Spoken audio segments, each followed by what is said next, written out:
यतापट्टि स्वास्थ्य शिविर चलिरहेको छ र यो क्षेत्रमा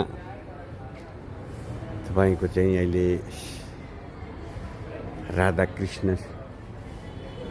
मुक्तिघाट यहाँ चाहिँ निःशुल्क स्वास्थ्य शिविर चल्दै रहेछ। परसम्म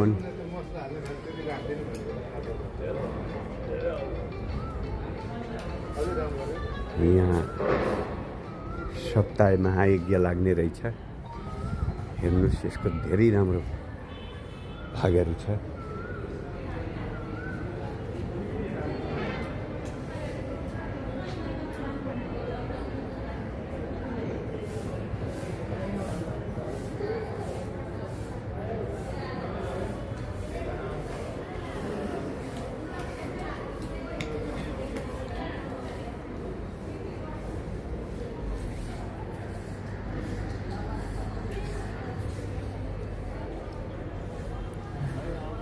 यो भित्रपट्टिको परिसर मुक्तिघाटबाट म तपाईहरू माझ सगर्व आइराखेको छु। यतिखेर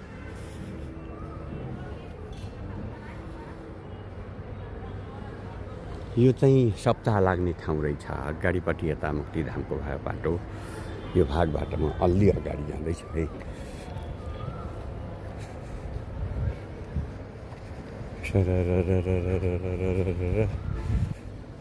जय राधा कृष्ण, जय राधा स्वामी, जय श्री कृष्ण गोविन्द हरे मुरारी हे नाथ नारायण वासुदेव। पण्डालमा यसरी चाहिँ काम कुरो भइराखेको छ। हाम्रो साँच्चै मजा आइराखेको छ।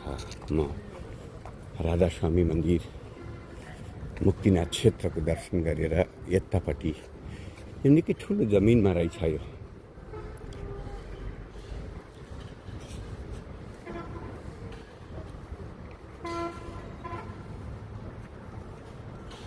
जाँदैछु म मङ्गल मञ्च मुक्तिनाथ धाम राधा कृष्ण स्वामीको चाहिँ जगत जननी जगत पिता श्री कृष्ण गोविन्द हरे मुरारी हे नाथ नारायण। यस्तो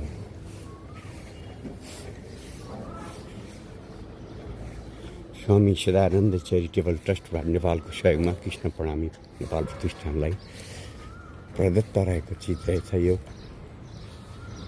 हेर्नुहोस् यसरी चाहिँ सबै सन्त महन्त गुरु महात्मा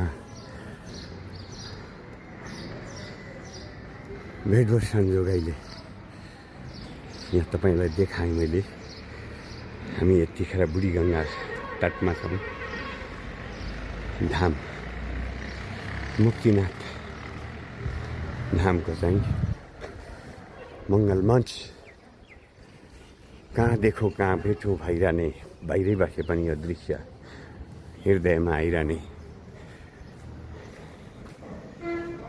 यसरी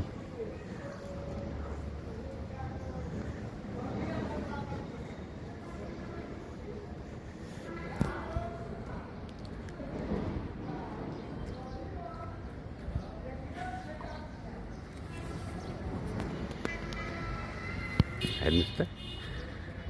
श्री कृष्ण गोविन्द हरे मुरारे मङ्गल मञ्च हे नाथ नारायण वासुदेवा। कति आनन्द आउँछ, कति शान्त छ, कति सुन्दर छ, कति शालीन छ मुक्तिधाम। म कहिले आइपुग्ला र कहिले दर्शन गर्न पाउला भन्थे नभन्दै मलाई लेखेको रहेछ म यही आँगनमा आउनलाई र रमाउनलाई। श्री कृष्ण गोविन्द हरे मुरारे हे नाथ नारायण वासुदेवा। देवादिदेव श्री कृष्ण सृष्टिकै रत्नाकार श्री कृष्ण र अर्जुन संवादमा सबै कुराहरू बताइएको छ। यो जीवनले जगतलाई भोग्दा सुन्दा र सम्पूर्ण कुराहरू गर्दा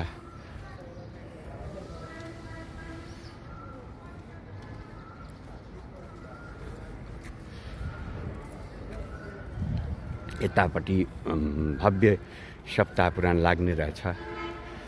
यो दृश्य तपाईँहरूलाई मैले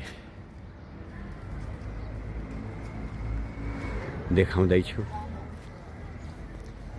ल हेर्नुहोस्, साँच्चै सुन्दर, शान्त, असाध्यै कलात्मक जस्तो सोच उस्तै सृजना भनिन्छ। यो सोच अनुसारको चाहिँ नि। हजुर नमस्कार, राधे राधे। पर त्यहीँबाट पसेको हेर्दै हेर्दै हेर्दै यतापट्टि माथिमा काठमाडौँ पशुपतिनाथको दर्शन गर्दै गर्दै यतापट्टि आइयो।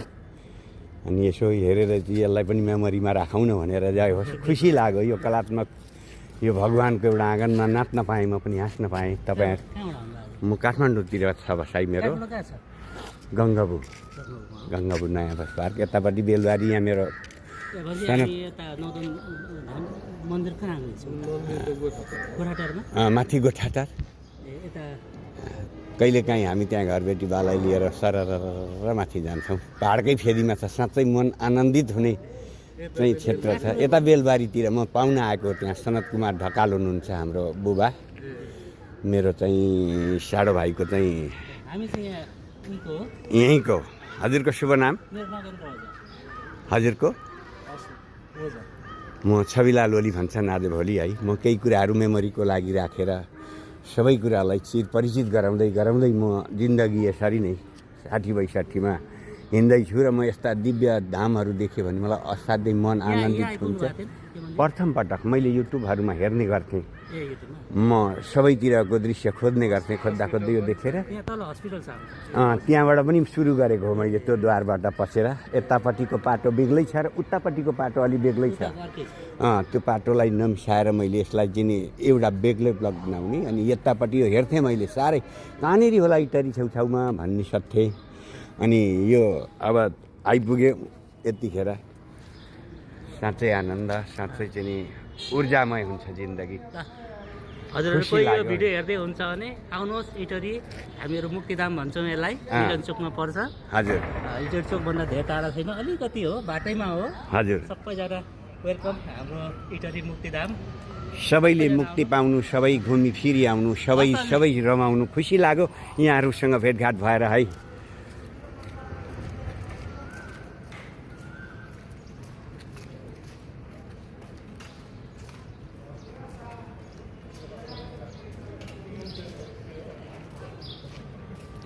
जय होस्, मङ्गलधाम मुक्ति मार्गको मङ्गलमय होस्। हामी चाहिँ यहाँबाट अगाडिपट्टि बढ्दैछौँ।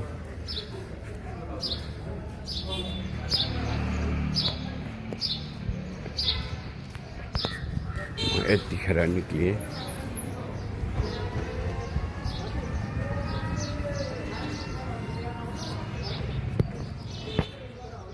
ल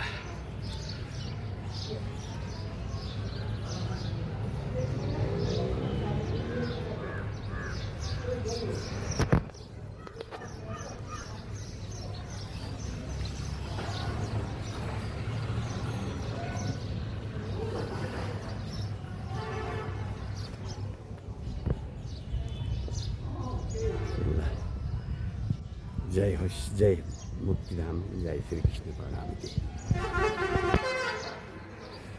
र यो भागबाट पनि बिदा चाहन्छु। हवस्, नमस्कार।